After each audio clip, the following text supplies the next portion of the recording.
హైదరాబాద్ లో బీజేపీ గెలవకుండా 3 పార్టీలు అడ్డుకుంటున్నాయని బీజేపీ రాష్ట్ర అధ్యక్షులు రామచంద్రరావు ఫైర్ అయ్యారు. వచ్చే కార్పొరేషన్ ఎన్నికలపై కార్యవర్గ సమావేశంలో కార్యకర్తలకు ఆయన దిశానిర్దేశం చేశారు. ప్రజలు ఎదుర్కొంటున్న సమస్యలు, రాష్ట్ర ప్రభుత్వ వ్యతిరేక విధానాలపై ప్రజా పోరాటాలు చేయాలన్నారు. బీఆర్ఎస్ చేసిన అవినీతి తప్పుదాల మీద కాంగ్రెస్ ప్రభుత్వం అధికారంలోకి వచ్చిందని విమర్శించారు. ఎన్నికల్లో ఇచ్చిన హామీలు ఏమయ్యాయని ప్రశ్నించారు.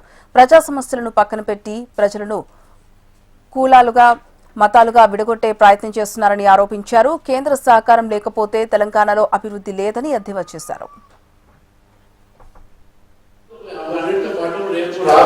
ఎన్నికల్లో ఏ విధంగా గెలవాలి, ఏ అంశాలు తీసుకుపోయి ప్రజల దగ్గర పోవాలి, ఏ అంశాలు ప్రజలు ఈరోజు ఎదుర్కొంటున్నారు, ఏ సమస్యలు ఎదుర్కొంటున్నారు, ఒక రాజకీయ పార్టీగా ఆ సమస్యలు మనం ఏ విధంగా ప్రజలతో మమేకమై పోరాడాలి అనేటటువంటి విషయాన్ని ఈరోజు మనందరూ ఆలోచించాల్సిన అవసరం. కాంగ్రెస్ పార్టీ బీఆర్ఎస్ పార్టీ చేసిన తప్పిదాల మీద వాళ్ళు రాజకీయాల్లో అధికారం రావడం జరిగింది. ఆ అధికారంలో వచ్చేటప్పుడు ఒకసారి కాంగ్రెస్ పార్టీ గుర్తుపెట్టుకోవాలి, బిర్యానీ ఉండేది మేము తింటుంది మీరు అది గుర్తుపెట్టుకోవాలి. బీజేపీ ఆ రోజు పోరాడి బీఆర్ఎస్ ప్రభుత్వంతో ఒక బీఆర్ఎస్ కు వ్యతిరేకంగా ఆ రోజు ప్రజలను తయారు చేస్తే కొన్ని కారణాల వల్ల మీరు ఈరోజు కొన్ని అబద్ధాల వాగ్దానాల వల్ల మీరు అధికారం రాగలిగారు. కానీ మీరు అధికారం వచ్చిన తర్వాత మీరు ఇచ్చినటువంటి మాటలు, మీరు ఇచ్చినటువంటి వాగ్దానాలు, గ్యారంటీలు ఎక్కడ పోయినాయని చెప్పి ఒక్కసారి మనం ఆలోచించాల్సిన అవసరం. ఈరోజు అదే తప్పిదము ఏదైతే బీఆర్ఎస్ పార్టీ చేసిందో అదే తప్పిదము కాంగ్రెస్ పార్టీ చేస్తాము. బీఆర్ఎస్ పార్టీ కూడా నిజంగా నైతికమైనటువంటి హక్కు ఈ అంశాన్ని మాట్లాడడానికి వాళ్ళు చాలా మంది బయట నవ్వుకుంటున్నారు.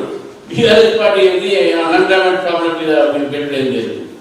అసలు అన్ఎంప్లాయ్మెంట్ క్రియేట్ అయితే బీఆర్ఎస్ పార్టీ వల్ల. ఆ రోజు ఇంటికో ఉద్యోగం ఇస్తానని చెప్పి కేసీఆర్ గారు తర్వాత చెప్పారు అట్లా చెప్పలేదు, ఉన్న ఉద్యోగాలు భర్తీ చేస్తామని చెప్పారు. తెలంగాణలో ప్రభుత్వ ఉద్యోగాలు కాంగ్రెస్ పార్టీ ఈరోజు వాళ్ళ మంత్రులకు వాళ్ళ ఎమ్మెల్యేలకు ఉద్యోగాలు తీసుకొచ్చారు. కానీ వాళ్ళ కుటుంబం అక్కడ బీఆర్ఎస్ పార్టీ ఉద్యోగాలు తీసుకొస్తే వాళ్ళ గ్రూప్ లో మీరు ఉద్యోగాలు తీసుకుంటున్నారు. కానీ ఈ రాష్ట్రంలో యువతకు ఉద్యోగాలు రావాలి. నాకు పూర్తి నమ్మకం లేదు, ప్రజలు ఈరోజు బీజేపీని విశ్వసిస్తున్నారు. కాబట్టి ఈ 3 కార్పొరేషన్లు కూడా హైదరాబాద్, మల్కాజ్గిరి, సికింద్రాబాద్ లో రేపు ఎన్నికలు వస్తే టీఎస్ఎంసీ భారతీయ జనతా పార్టీ పేరు గెలుస్తారు. ఇవంతా